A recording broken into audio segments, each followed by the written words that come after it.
കളി കാണിക്കണ്ടേ? എന്താ വീഡിയോ എടുത്ത എന്താ? രാത്രി ഒന്ന് വീട്ടിൽ നിന്ന് ഉണ്ടാക്കിയിട്ട് നിങ്ങൾ വിടാ. ഇവിടെ കിടന്നെങ്ങാനും ഷോ ഇറക്കാനാണ് പ്ലാനെങ്കിൽ രണ്ടിനെ കാലയെ പിടിച്ച് തെങ്ങിന്റെ മൂട്ടിയിട്ട് നല്ല വീക്കി കോട്ടാ. നിങ്ങൾ വിടാ. എന്ത് നിങ്ങൾ എന്തുണ്ടാ നിങ്ങൾ എന്തുണ്ടാക്കാൻ?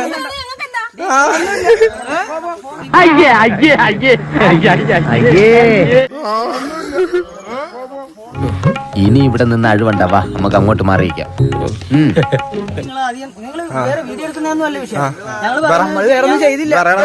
അധികം നിന്ന് വാചകം അടിച്ച നിന്റെ അണ്ണാക്കിൽ ഞാൻ 12 കോരി ഒഴിക്കും. ഞാൻ മേടിച്ചിട്ടേ പോവൂ. ഞങ്ങളൊന്നും ചെയ്തില്ല. ഒന്നും അറിയാത്ത ഇള്ളിള്ള കുഞ്ഞ്. ഞങ്ങളൊന്നും ചെയ്തില്ല. പിന്നെന്താ ഇപ്പൊ കാണിച്ചൊന്നും കണ്ടില്ലേ? നാടകം കളിക്കുന്നോ? ഓക്കത്രയും കാണിച്ചേ പോരാ, പിന്നെ എന്താ ഉരുണ്ട് കളിക്കാ? അത് ഒരു പെണ്ണിന്റെ വീഡിയോ എടുക്കുമ്പോഴത്തേക്ക് നിന്റെ വീഡിയോ എടുത്തു, അവളുടെ വീഡിയോ എടുത്തു, എന്റെ വീഡിയോ എടുത്തു. ഒരു കാര്യം പറയട്ടെ, അത് ഇങ്ങോട്ട് വന്നപ്പോൾ നമ്മൾ ആ വീഡിയോ അങ്ങോട്ട് തിരിച്ചു. ആഹാ, അത്രയ്ക്കായോ? ഇനി ഒരു നിമിഷം ഞാൻ ഇവിടെ നിൽക്കത്തില്ല.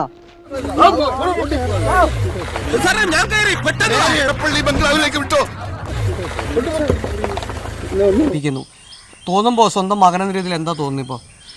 എൻ്റെ മകനെന്ന രീതിയിൽ എനിക്ക് പറയാനുള്ളത്, ഇനിയെങ്കിലും വളർന്നു വരുന്ന ഒരു പിള്ളേരും ഇങ്ങനെ ചെയ്യരുത്. ഇപ്പം അവൻ കാണിച്ച ആ പ്രവൃത്തിയുടേതാണ് അവനെ നാട്ടുകാർ ഓടിച്ചു വിട്ടത്. അതിൻ്റെ പേര് ഞങ്ങൾക്ക് എതിരായിട്ട് ഇങ്ങനെ ഞങ്ങൾ പോലും അറിയാത്ത സംഭവങ്ങൾ ഓരോ ദിവസവും പറഞ്ഞ് ഓരോ വീഡിയോ ഇട്ട് ഞങ്ങൾ അപകീർത്തിപ്പെടുവാണ്. ഞങ്ങൾക്ക് രണ്ടുപേർക്കും എന്ത് ചെയ്യണമെന്ന് അറിയാൻ മേല, ജീവിക്കണം മരിക്കണം എന്നറിയാൻ മേലാത്ത ഒരവസ്ഥയായതുകൊണ്ട് ഞങ്ങൾ പെട്ടുപോയി. ഇവനെല്ലാം മനസാക്ഷി എന്ന് പറഞ്ഞ സാധനമുണ്ടോ? നിന്നെ പോലെ ഒരുത്തന്റെ കൂടെ കുറെ കാലം കഴിഞ്ഞതിന് എനിക്ക് നരകത്തിൽ പോകേണ്ടി വരുവാണ്. നമ്മളെ സംരക്ഷിക്കേണ്ട മകൻ നമ്മളോട് ഇങ്ങനെ കാണിക്കുമ്പോൾ നമ്മൾ എന്തുവാ ചെയ്യേണ്ടത്? വളർത്തി വലുതാക്കി എന്റെ കൂലി നന്ദിയില്ലാത്തവര്.